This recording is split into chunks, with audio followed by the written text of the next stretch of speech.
Ration धान्य घोटाळ्याची मूर्तिजापुरात पडसाद, माजी पुरवठा निरीक्षक चैताली यादव यांच्या कार्यकाळांची वेगात चौकशी। मूर्तिजापूर अमरावती जिल्ह्यात उघडकीत आलेल्या तब्बल 2,40,48,00,000 रुपयांच्या रेशन धान्य अपहार प्रकरणाचे पडसाद आता मूर्तिजापूर तालुक्यात उमटू लागले आहेत।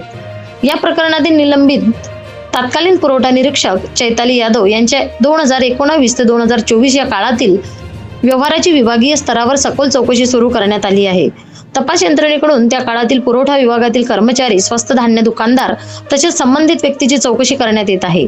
सार्वजनिक वितरण व्यवस्थेतील धान्य उचल नोंदी, लाभार्थी यादी, वितरण रजिस्टर, ई पास व्यवहार आणि गोदामातील कागदपत्राची छाननी सुरू असून अनेक व्यवहारांची फेरतपासणी केली जात आहे।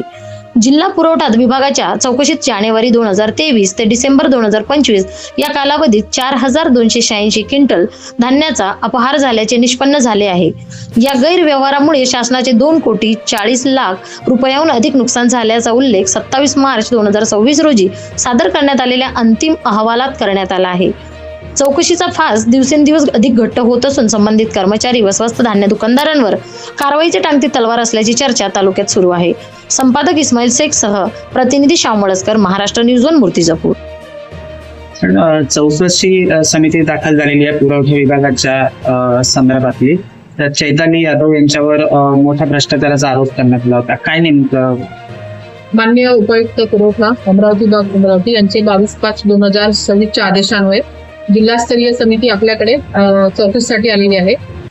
दिनांक 6 सप्टेंबर 2019 ते 20 सप्टेंबर 2024 पर्यंत आपल्या इथून पुरवठा विभागातून पासिंग झालेलं धान्य आणि पुरवठा आपला शासकीय गोदाममध्ये दुकानदारांना वितरित झालेलं धान्य त्यांचे पूर्ण रेकॉर्डची तपासणी करण्यासाठी एकूण 5 लोकांची चौकशी समिती आपल्याकडे आलेली आहे। त्यांना रेकॉर्ड उपलब्ध करून देण्यात आलेला असून सदर ही चौकशी आपल्याकडे सध्या स्थितीत चालू आहे।